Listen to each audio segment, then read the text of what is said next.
नमस्कार दोस्तों, स्वागत है आपका सीपी स्मार्ट क्लासेस में। दोस्तों आज 31 अगस्त है और आज के जो प्रमुख समाचार हैं वो आप देख सकते हैं। और सबसे इम्पॉर्टेंट जो खबर है आज वो एलटी ग्रेड के छात्रों के लिए है। बहुत बड़ी खुशखबरी मिली है जिसका छात्र काफ़ी दिन से इंतजार कर रहे थे। वो खुशखबरी आखिर आज एलटी ग्रेड के छात्रों को मिल गई है। इसके साथ साथ एसएससी, यूपी ट्रिपल एससी, चयन आयोग, बीएड और आबकारी विभाग की भी खबरें हैं। तो दोस्तों शुरू करते हैं वीडियो को पूरा देखिएगा। छोटा सा वीडियो रहता है और आप लोग वीडियो देखते हैं लेकिन वीडियो को लाइक नहीं करते हैं। वीडियो अगर पसंद आया करे तो ज़रूर लाइक किया कीजिए। तो दोस्तों शुरू करते हैं वीडियो। दोस्तों माध्यमिक शिक्षा विभाग की ये करतूत जो है बिल्कुल अब सामने आ चुकी है और इसमें डॉक्टर अनूप सिंह एक अभ्यर्थी हैं जिन्होंने श्री विद्या मंदिर इंटर कॉलेज हमीरपुर के लिए कमल कुमार त्रिपाठी के चयन पर सवाल उठा दिया है। और ये लगातार इनका सवाल उठ रहा है। पहले इसमें बताया गया है कि पीएचडी के 10 अंक दिए गए हैं भारांक में, लेकिन नियमानुसार पीएचडी या डिफिल करने वालों को जो भारांक मिलता है तो इन्होंने पीएचडी पूरी कंप्लीट की ही नहीं है। तो बाद में जब इसकी जांच हुई तो पता चला कि इनको जो नंबर दिए गए हैं वो नेट के नंबर दिए गए हैं, जबकि नेट के अंक देने का कोई प्राविधान नहीं है। तो नेट का प्रमाण पत्र और आवेदन पत्र भी प्रस्तुत किया गया। आवेदन के समय ही यह स्पष्ट कर दिया गया था कि पीएचडी या डीफिल की उपाधि धारकों को ही अतिरिक्त 10 अंक मिलेंगे। डीआईओएस हमीरपुर की रिपोर्ट पर आगे की कार्रवाई चयन बोर्ड को करनी है। इसमें देखिए जो छात्र हैं जिन्होंने ज्वाइन किया उन्होंने फर्जी डिग्री के आधार पे जो है फर्जी भारांक के आधार पे सिलेक्शन लिया है। और जिस कॉलेज में ज्वाइन करने गए हैं उस कॉलेज के प्रधानाचार्य ने भी इसको नोटिस किया था। उन्होंने वो ज्वाइनिंग नहीं दे रहे थे, लेकिन राजनीतिक दबाव के कारण उनको ज्वाइनिंग देनी पड़ी। दोस्तों नई शिक्षा नीति में कई सारे परिवर्तन होने हैं, तो उसी श्रृंखला में बीएड कोर्स के साथ छात्रों को छात्रवृत्ति मिलने और नौकरी की गारंटी की भी बात हो रही है। जो बीएड है अभी उसको 4 साल का किया जाना है और ग्रामीण क्षेत्रों में इसमें ज़्यादा ध्यान देने की बात की गई है।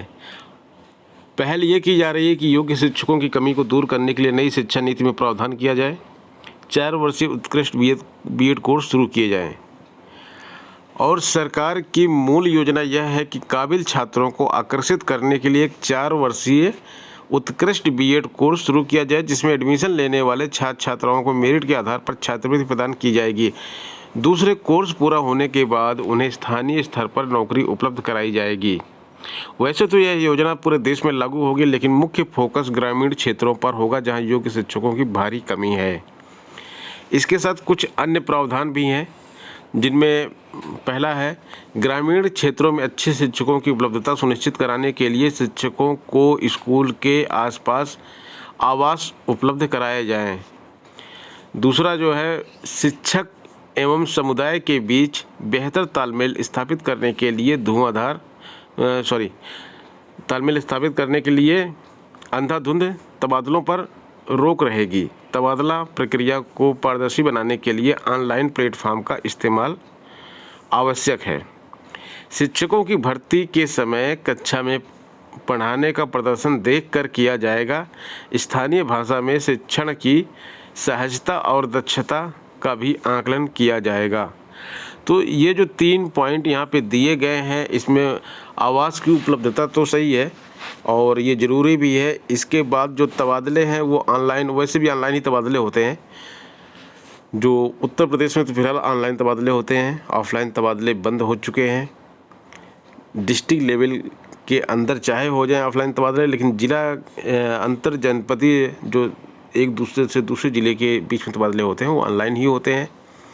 और तीसरा जो है भर्ती के समय पढ़ाने का प्रदर्शन देखा जाएगा। इसमें अगर इसकी मार्किंग की जाएगी तो इस पर पार्शियलिटी होने का भी इसमें चांस रहेगा, क्योंकि किसी को भी कुछ भी नंबर देने का अधिकार फिर कमेटी के पास हो जाएगा। ये सारी चीज़ें नहीं होनी चाहिए। इसको लिखित परीक्षा के माध्यम से ही होना चाहिए। जिस छात्र ने बीएड किया है, जिस छात्र ने टेट क्वालिफाई किया है, उसको प्राथमिक विद्यालय में पढ़ाने का पूरा ज्ञान और पूरा अनुभव होता है। असिस्टेंट कमांडेंट के 209 पद रिक्त हैं और इसके लिए जो है सेंट्रल आर्म्स पुलिस फोर्स का एग्जामिनेशन होता है। परीक्षा की तिथि 20 दिसंबर है। आयु 20 से 25 वर्ष मांगते हैं। शैक्षिक योग्यता मान्यता प्राप्त संस्थान या विश्वविद्यालय से स्नातक एवं अन्य निर्धारित पात्रताएं हैं। आवेदन शुल्क 200 रुपये है। निःशुल्क कई वर्गों के लिए, जिन वर्गों के लिए निःशुल्क होता है बाकी आवेदन में उनके लिए यहाँ भी निःशुल्क है। आवेदन ऑनलाइन हो रहा है। आवेदन की अंतिम तिथि 7 सितंबर 2020 है। upsconline.nic.in पर आप जाकर इसके लिए आवेदन कर सकते हैं अगर आप असिस्टेंट कमांडर के पद पर भर्ती होना चाहते हैं तो। टेक्निकल प्रोफेशनल की भी ज़रूरत है। NFL में नेशनल फर्टिलाइजर लिमिटेड एक पब्लिक सेक्टर है और इसमें टेक्निकल और प्रोफेशनल इंजीनियर और मैनेजर की आवश्यकता है। कुल पदों की संख्या 40 है। अधिकतम आयु 30 से 45 मांगी गई है। वेतनमान 40,000 रुपये से लेके 1,40,000 और 70,000 से लेके 2 लाख रुपए तक की बात की जा रही है यहाँ पे। और शैक्षिक योग्यता उम्मीदवार से BTech की डिग्री होनी चाहिए जिस श्रेणी में, प्रथम श्रेणी में, और जिस कैटेगरी में अप्लाई करना है, जैसे मैकेनिकल, इलेक्ट्रिकल, सिविल, जो भी डिग्री है उसके पास, उसको उसी से संबंधित जॉब मिलेगी। और अतिरिक्त आवश्यक अनुभव के साथ अन्य पात्रताएं भी उम्मीदवार से अपेक्षित की जाती हैं। आवेदन शुल्क 700 रुपये। आवेदन की अंतिम तिथि 25 सितंबर 2020 है। दोस्तों, LT ग्रेड के चयनित छात्र जो है काफ़ी इस समय परेशान हैं, उनकी नियुक्ति नहीं मिल रही है। तो डिप्टी चीफ मिनिस्टर ने उनके लिए एक बहुत ही अच्छी खबर दी है और इसमें देखिए साफ साफ लिखा हुआ है 9 चयनित शिक्षकों को सितंबर में मिलेगी नियुक्ति। अब उप मुख्यमंत्री बोल रहे हैं तो इसमें सभी प्रकार के डाउट क्लियर हो जाने चाहिए। वैसे भी डायरेक्टर से जो पिछली बार मुलाकात हुई थी उन्होंने बोला था कि 5 सितंबर को आपको एक अच्छी खबर मिलेगी। तो 5 सितंबर को अच्छी खबर मिलेगी। अगर इनको सितंबर में नियुक्ति देनी है तो 5 सितंबर से जो है कॉलेज अलॉटमेंट के लिए एप्लीकेशन शुरू कर देना चाहिए। तो हो सकता है कि 5 सितंबर से कॉलेज अलॉटमेंट 5 सितंबर को कॉलेज अलॉटमेंट का विज्ञापन आ जाए या फिर कॉलेज अलॉटमेंट शुरू हो जाए। तो बस 2-4 दिन और इंतज़ार कीजिए आप लोग। उसके बाद आप लोगों के लिए जो आपका ज्वाइनिंग रुका हुआ है इतने दिन से, उसकी प्रक्रिया शुरू हो जाएगी। देखिए इसमें लिखा क्या है, माध्यमिक शिक्षा विभाग में 9 चयनित सहायक अध्यापकों को नियुक्ति सितंबर में दे दी जाएगी। उप मुख्यमंत्री डॉक्टर दिनेश शर्मा ने बताया कि 9 चयनित शिक्षकों को ऑनलाइन नियुक्ति देने के साथ उनकी ट्रेनिंग भी कराई जाएगी। ट्रेनिंग के लिए कार्यक्रम और पाठ्यक्रम तय किया जा रहा है। नियुक्ति और उसकी प्रक्रिया का शासनादेश जल्द जारी होगा। माध्यमिक शिक्षा विभाग की ओर से वर्ष 2018 में सहायक अध्यापक के 10,768 पदों पर भर्ती निकाली गई थी। उत्तर प्रदेश लोक सेवा आयोग ने अब तक हिंदी, सामाजिक विज्ञान को छोड़कर शेष विषयों में चयनित 3457 अभ्यर्थियों की सूची विभाग को सौंप दी है। विभाग ने 9 चयनित शिक्षकों को सितंबर में स्कूल में नियुक्ति देने की तैयारी शुरू की है। देखिए 9 चयनित शिक्षकों को सितंबर में स्कूल में नियुक्ति देने की तैयारी शुरू की है। रिक्त पदों की तुलना में 50% से भी कम अभ्यर्थी चयनित होने के कारण नियुक्ति के मापदंड बनाए जा रहे हैं, जिससे ग्रामीण क्षेत्रों के स्कूलों में भी आवश्यकता अनुसार शिक्षकों की नियुक्ति की जा सके। अभ्यर्थियों को वरीयता के अनुसार नियुक्ति के लिए स्कूलों का विकल्प देना होगा। अब ये विकल्प कब देना है इसके बारे में तो कुछ नहीं बोला गया है, लेकिन उम्मीद ये जताई जा रही है कि 5 सितंबर से ये शुरू हो जाएगा। तो ये अच्छी खबर थी आप लोगों के लिए।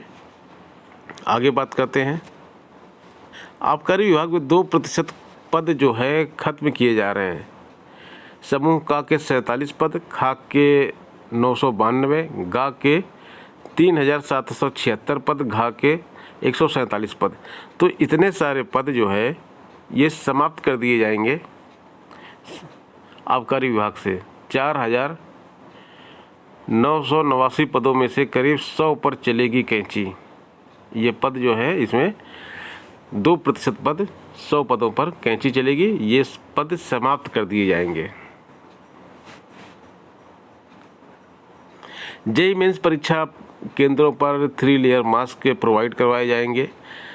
एनटीए ने कोविड-19 की गाइडलाइंस के आधार पर जारी किया दिशा निर्देश। परीक्षा के विरोध में भैंस के आगे बीन बजाई है छात्रों की हालत गंभीर होती जा रही है और भूख हड़ताल कर रहे हैं।